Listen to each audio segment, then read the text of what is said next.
Marriage. To you, what does it mean? To me, marriage is the union of two independent individuals. It's when two people find a desire to be with each other, to care for and love one another for life. Marriage isn't simply about finding someone to live with, but finding an indispensable companion. Today, let's join Decoder Box as we explore various emotions, touching on the hidden aspects of marriage, where things don't begin with love, and the outcome of that marriage turns out to be heart-wrenching. A father's desperate journey. On a noonday, June 13, 2003, at the Guizhou Provincial Police Station, officers were about to take a break for lunch.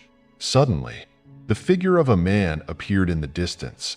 He was dressed in traditional ethnic attire, holding a staff, and his forehead was drenched with sweat. Before the police could speak, he hurriedly said, "Please help me. My son has been missing for nearly 10 days. Hearing this, the officers invited him to sit and immediately opened a case file to proceed with questioning. The man introduced himself as Tianfu Liang, an ethnic Zhuang man living in the remote countryside of Libian. Knowing he had traveled all the way from Libian to report the incident, an officer asked, "So why didn't you report this at the local police station?" "I did report it, but they didn't pay attention. They assumed my son, being grown, must have gone to the city to work," Mr. Liang replied, his voice full of worry. Not receiving any response locally, "I had no choice but to walk here, hoping you would help me find my son." Libian is a mountainous district in Guizhou Province, China, known for its rugged terrain and ethnic minority population. To reach the town, Mr. Liang had to walk for over half a day. When asked, he could only sigh, saying he had left home at the break of dawn. Moved by the father's determination, the police quickly filed a case and dispatched an investigative team with Mr. Liang back to Libian to gather more information. By the time they arrived in Libian, darkness had fallen. Mr. Liang's house was an old wooden cabin, deep in the mountains, far from any neighbors. In this area, residents lived off farming, with minimal social interactions. His son, Tianfu Huang, aged 19, had been missing since June 4th. Each day, Huang spent his time doing chores around the house, sometimes going up the mountain to gather firewood, other times fishing in the stream. With their poor circumstances in this isolated area, Huang had very few friends, mostly only one or two close acquaintances. Huang's life had been full of hardships. His mother passed away early, and his younger sister, the only friend he had, tragically died after slipping by the stream.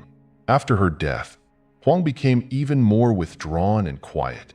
Mr. Liang shared that his sister had been the closest person to Huang, and when she was gone, he knew the loss had left Huang heartbroken. Strange clues of the disappearance. After grasping the general situation, the police team began inspecting Tianfu Huang's home. Huang's clothes were all still in place, with nothing missing, which convinced Mr. Liang that his son had gone missing rather than choosing to leave for the city. During the search, the police found various women's clothes in Huang's room. When questioned about these, Mr. Liang awkwardly explained that they belonged to his niece, who occasionally visited and left them behind. When asked about the last time he saw Huang, Mr. Liang recalled, "That morning, Huang had just come back from fishing at the stream. He told me to rest while he planned to go up the mountain to gather some vegetables and firewood and then return to prepare lunch. After that, I never saw him again." The police determined that Huang had gone missing in the morning and headed toward the nearby mountain. However, given the steep, overlapping mountains of Libian, they knew that finding Huang would require additional manpower. By this time, night had fallen, and climbing the mountain now was dangerous due to possible encounters with wild animals. The police team decided to return, planning to resume the search the next morning with a specialized search team. The next morning, the police returned, bringing trained search dogs with them. They figured that for someone who had grown up in the mountains like Huang, if he was merely lost, he would likely have a high chance of survival. But if he had slipped or been attacked by an animal, then such a prolonged disappearance could already pose a serious threat to his life. When the police arrived at Mr. Liang's house, a young woman opened the door. She looked rather fashionable, even somewhat provocatively dressed, not resembling a typical Choang villager. Unfazed, she asked the police what they needed. When told they were there to investigate the disappearance of Tian Fu Huang, she frowned and asked, "Who reported the missing case? Was it my father-in-law?" This question confused the police. Huang was only 19 years old. Was he already married? Mr. Liang, who had filed the report, hadn't mentioned this detail. Finding this suspicious, the investigators requested that the young woman let them inside to gather more information. However, she refused, citing that she was not dressed appropriately, and urged the police to focus on finding Huang quickly. Concerned that delays might hinder the search, the police team set off at once. A gruesome discovery in the cave. The mountainous area of Li Bian was vast and densely wooded. The investigation team split into smaller groups, accompanied by 3 search dogs. The rainy season made the mountain paths slippery and difficult to traverse, costing them an entire day without any results. By nightfall, the team had to set up temporary shelters in the forest to rest and wait until morning to continue the search. Early in the morning, as the team reached a large rocky area, the search dogs suddenly barked loudly and led the way forward. Following their path, the police discovered a small cave formed by large, stacked rocks, partially hidden by branches. At that moment, a faint, unpleasant odor began to emerge, and the police felt a growing sense of unease as they realized it might be the smell of a decomposing body. When they cleared the branches from the entrance, a heartbreaking sight was revealed. Inside was the heavily decomposed body of a man, emitting a strong, nauseating odor. The team immediately notified the station, requesting reinforcements, and a forensic doctor was dispatched to the scene.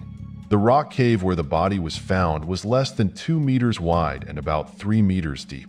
The interior was dark, damp, and engulfed in the stench of decay.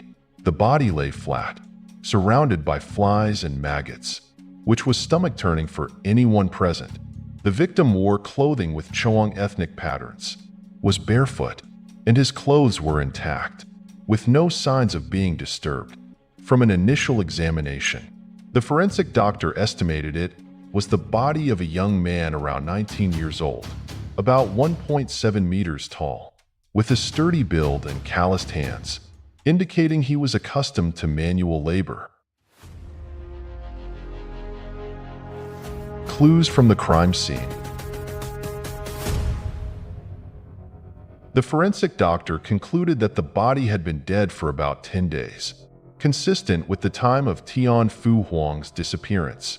The victim's clothing also matched Mr. Liang's description. There was a large wound on the victim's head, with a dent in the skull and a cut approximately 3 centimeters long, containing small stone fragments. It appeared the victim had been struck directly with a heavy rock, causing instant death. The face was severely disfigured, making identification difficult, and there were some minor scratches that appear to be from abrasions rather than knife wounds. The victim's clothes were covered in dirt and dry leaves, but there were no traces of blood, leading the investigators to believe this was merely a disposal site, not the primary crime scene. Due to the moist environment and rapid decomposition, the body had discolored, with the abdomen turning green, indicating bacterial activity in the intestines. The stench of decay mixed with ammonia from bacterial action left a lasting impression on the officers. Fortunately, the body hadn't been disturbed by scavengers, so the forensic clues remained intact. Due to the rainy season, any traces at the site had been washed away, with no footprints of the perpetrator found. However, some fingerprints remained on the victim's clothing, a valuable clue for identifying the killer. Additionally, under the decomposing fingernails of the victim, the forensic doctor found bits of human skin, suggesting that the victim had struggled with someone before being killed. This skin sample might belong to the culprit, providing a critical lead for the investigation. The police found no personal belongings on the victim at the site. According to Mr. Liang, Huang hadn't taken any money or valuable items when he left home, indicating this could have been an act of revenge. The investigation team suspected there might have been at least 2 perpetrators. With the mountain's steep and slippery terrain, moving the body alone would have been extremely difficult, and no vehicle could have been used. It seemed likely that the killers were locals, familiar with the terrain, and successfully carried out the act through cooperative effort. To expand the search for more clues, the K9 unit was deployed around the cave where the body was found. Shortly after, the dog's barking signaled the discovery, leading the team to 2 sandals lying far apart, matching the victim's shoe size. Although they widened the search area, the police still couldn't identify the primary crime scene. The mystery behind the ajar door. Realizing they needed to confirm the victim's identity to see if it was indeed Tianfu Huang, a few officers were sent to inform Mr. Liang and collect samples for DNA comparison. When they arrived at the house, it was empty, with the door left slightly ajar. After calling out with no response, the team entered and found Mr. Liang lying on the floor, covered in blood, already deceased. A forensic examination determined Mr. Liang had died approximately 2 days prior, with 14 severe cuts, including 1 deep slash across his neck, severing the main artery. The house was in disarray, with broken items scattered everywhere and bloodstains on the floor, door, and wooden cabinets. The murder weapon was identified as a 15 cm long knife. Several footprints were found on the floor, including Mr. Liang's and some smaller ones, likely belonging to a woman. At this point, the police recalled the woman who had claimed to be Mr. Liang's daughter-in-law, the woman who appeared the morning after the report but had refused them entry. The time of death suggested that Mr. Liang had likely been killed the night after he reported the missing case. And the following morning, this woman had opened the door. The main suspect was now identified as the woman who had claimed to be Mr. Liang's daughter-in-law. To gather further evidence, the investigators thoroughly searched the house. When they checked Huang's room, the women's clothes hanging there previously had disappeared, indicating that she had left. During the search, they luckily found a photo discarded on the floor, a picture of Mr. Liang standing next to a young man resembling him, with the suspect woman beside them. The photo looked like a wedding picture, confirming the woman's identity as Mr. Liang's daughter-in-law. Subsequently, the forensic team conducted a DNA comparison between Mr. Liang and the male body found in the cave. The results showed a 99% match, verifying that they were father and son.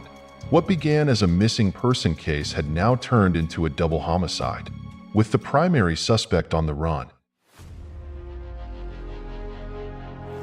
The hunt for the culprit. A large-scale manhunt was launched. Major routes were blocked, and bulletins with the suspect's description were posted at checkpoints and train stations. The investigation's lead officer announced that solving this case would require the community's support. Announcements were made repeatedly through loudspeakers, and the authorities offered a reward for any information leading to the suspect's quick capture. News of the double murder spread rapidly, with rumors, or the so-called rice-powered cameras, word-of-mouth gossip, amplifying the story, making it more dramatic with each retelling. Yet, sometimes these cameras prove useful. Shortly after images and details of the suspect were posted everywhere, a woman came to the police station, claiming she recognized the suspect. She reported that the woman in the picture was named Xue Mei, from Guiyang, the capital of Guizhou province, and the daughter of a well-known local family in the fertilizer business.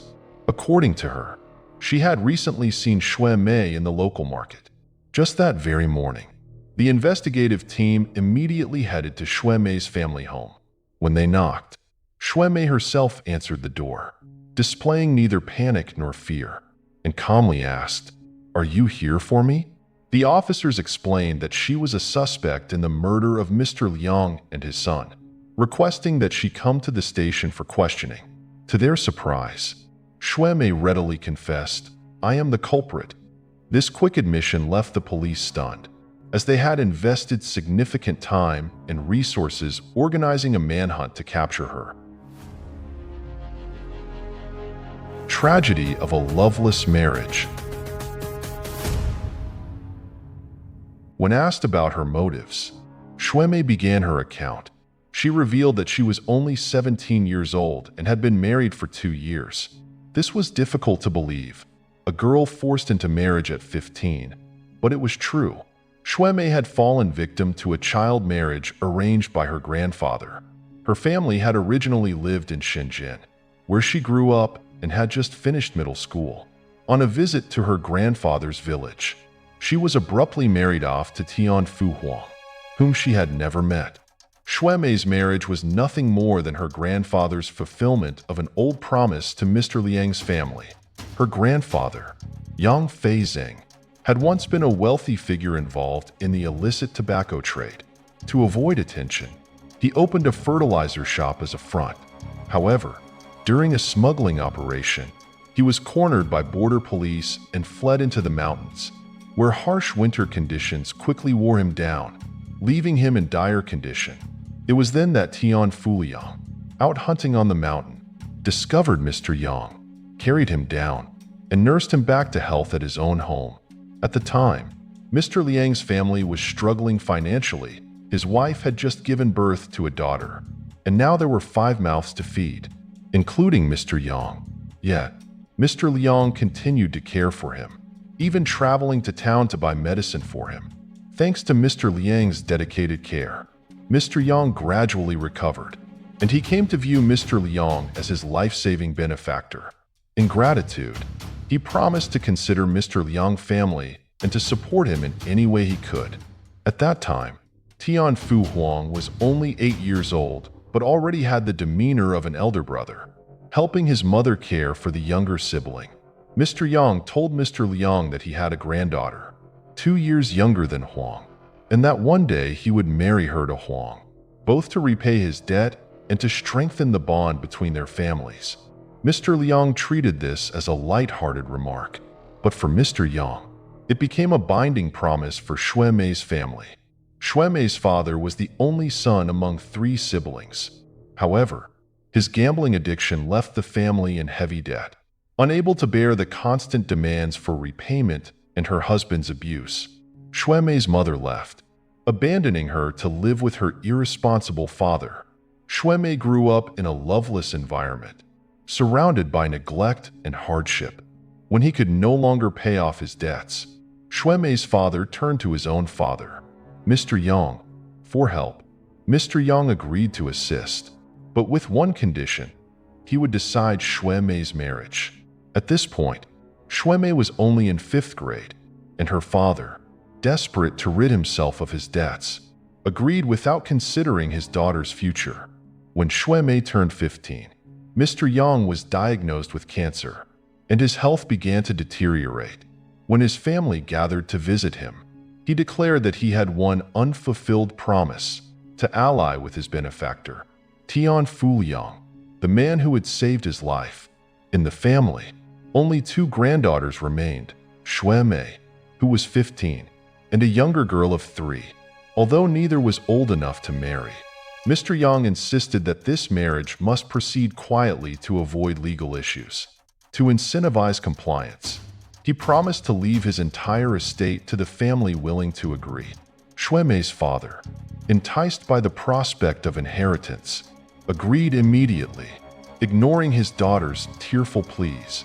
The marriage between 15-year-old Shuemei and 17-year-old Fu Huang took place swiftly, just 2 days after the family meeting. Upon moving in with her new husband, Shuemei found herself plunged into a life of poverty and isolation, with only the family's chickens and dogs for company. Fu Huang, reserved and lacking in life skills, lived more like a stranger than a spouse, each sleeping in separate beds and rarely speaking. Xue Mei felt her life had sunk into a pit of loneliness, with almost no hope left. In her confession, Xue Mei admitted that after 2 years of despair and humiliation, she resolved to end her miserable life by killing Fu Huang. She then dragged his body to a cave to hide it. Afterward, she returned to murder her father-in-law, Mr. Liang. However, the investigators sensed something odd in her account. How could a 17-year-old girl single-handedly transport Huang's body from the house to a mountain cave without leaving drag marks on the victim? When confronted with this inconsistency, Xue Mei stubbornly insisted that she had pulled the body up the mountain on her own. Forbidden love and crime. The police realized that Xue Mei was intentionally concealing someone else's involvement. They presented convincing evidence, including fingerprints found on the victim's clothes and skin fragments under his nails that did not match Xue Mei. It was clear that an accomplice had helped Xue Mei kill and hide Fu Huang's body. Initially, Xue Mei said nothing in response to the investigators' evidence, maintaining a calm exterior. However, after several hours of interrogation, she finally confessed to having an accomplice, Chen Songying. Songying, a bus assistant from Guiyang, first met Xue Mei while she was traveling from Libian back to Guiyang. Noticing her sad yet charming demeanor, he couldn't help but pay attention. He started a conversation, and from these interactions, feelings developed between them. Xue Mei began to feel a longing for love and care, a desire to be seen as more than just a woman whose life revolved around cooking, cleaning, and serving her husband's family. However, she understood her reality. She was already married, and her relationship with Song Ying would have to remain a secret. Even though he knew Xue Mei was married, Song Ying continued to pursue her, believing she was enduring a miserable life. He wanted to fill the void in her heart. Day after day, they secretly met in the mountains, where they could be alone, even if only for a moment. Soon, they had crossed boundaries that couldn't be undone. Several times, Xue Mei's father-in-law, Mr. Liang, asked where she went each day, but she remained silent. He assumed she was wandering out of boredom and didn't press further. On June 4th, after finishing her morning chores, Xue Mei slipped out the back door, heading toward the mountain where Song Ying was waiting. Surrounded by nature, the cool breeze and the sounds of birds singing, the lovers leaned into each other. Suddenly, Song Ying shouted. Blood trickled down his head, startling Xue Mei. Her husband, Fu Huang, had appeared, having witnessed everything. Enraged, Huang grabbed Xue Mei by the hair, yanking her down to the ground. Song Ying rushed to defend her, and the two men engaged in a fierce struggle. Huang, being a strong mountain man, quickly overpowered Song Ying. Watching her lover beaten, Xue Mei tried to intervene, only to be slapped down by Huang. In a moment of panic, Xue Mei picked up a nearby rock and struck Huang repeatedly on the head. As Huang collapsed, blood pooled around him, staining both Xue Mei and her clothes. In that instant, Xue Mei and Song Ying were filled with horror and shock. Song Ying initially fled, leaving Xue Mei alone, but soon returned, reassuring her that only the two of them knew about the incident and that they had to keep this secret forever. Together, they discussed ways to dispose of Huang's body. At first, they considered burying him, but Xue Mei feared animals might detect it. In the end, they carried Huang's body to a mountain cave, tossing it inside and covering the entrance with branches. By the time they finished, night had fallen, and they hurried down the mountain. The crime isn't over yet. When Xue Mei returned home late at night, she didn't dare enter, afraid her father-in-law would notice. Instead, she slept in the chicken coop. Early the next morning, as Mr. Liang got up, Xue Mei sneaked into the house, changed out of her blood-stained clothes, and went about her daily routine. Mr. Liang grew increasingly concerned, wondering why Huang hadn't returned, but Xue Mei remained silent, offering no answers. 3 days passed, and with no sign of his son, Mr. Liang went to the police to report him missing. When officers came to gather information, Xue Mei, trembling, told them that Huang had gone to the city for work, afraid to worry his father by informing him beforehand. The police found her story reasonable and did not launch a search. On June 13th, Xue Mei traveled to Guiyang to meet with Song Ying, hoping to stay updated on the situation. That evening, when she returned home, Mr. Liang was still awake.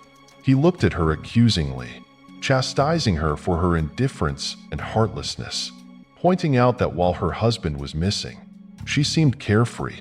His words filled Xue Mei with resentment, and she snapped back. Mr. Liang, furious at his daughter-in-law's defiance, struck her hard with a stick. Amidst the pain, Xue Mei screamed, struggling to wrestle the stick away.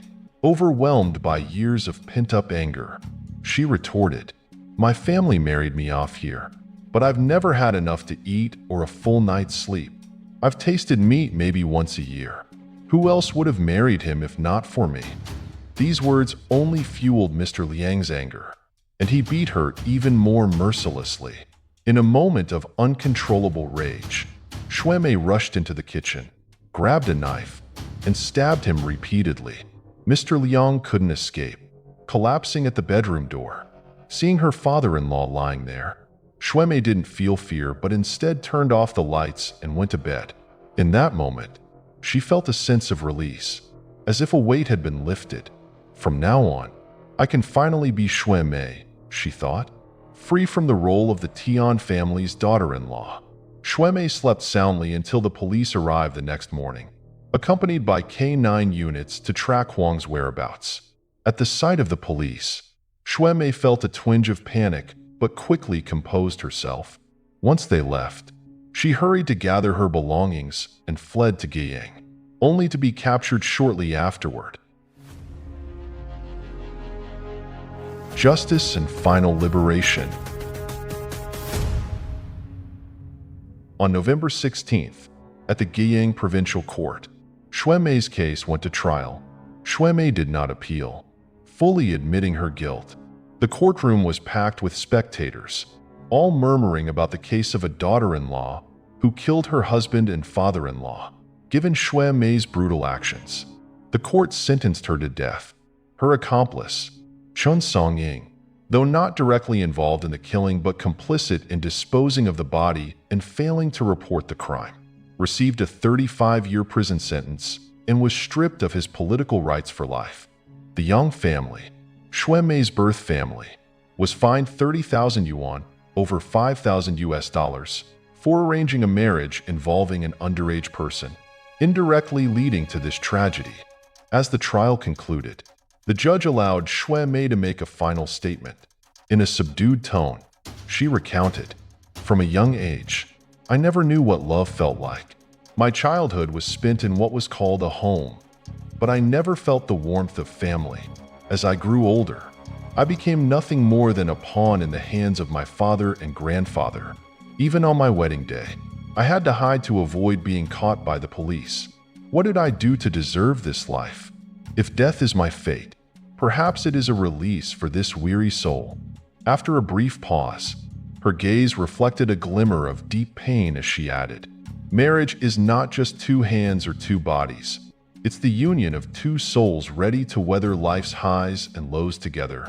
Her words served as both a conclusion to her own story and a reminder of the true meaning of marriage. The case closed, leaving a heavy impact. Xue Mei was the perpetrator, but also a victim of child marriage, of a forced union, and of a loveless, isolated existence. It was heartbreaking to realize that perhaps the only thing this young woman had ever truly yearned for was a real home, filled with love and respect. What are your thoughts on this case? Share your comments below. And don't forget to like and subscribe to Decoder Box for more gripping crime cases from around the world. Goodbye, and see you in the next video.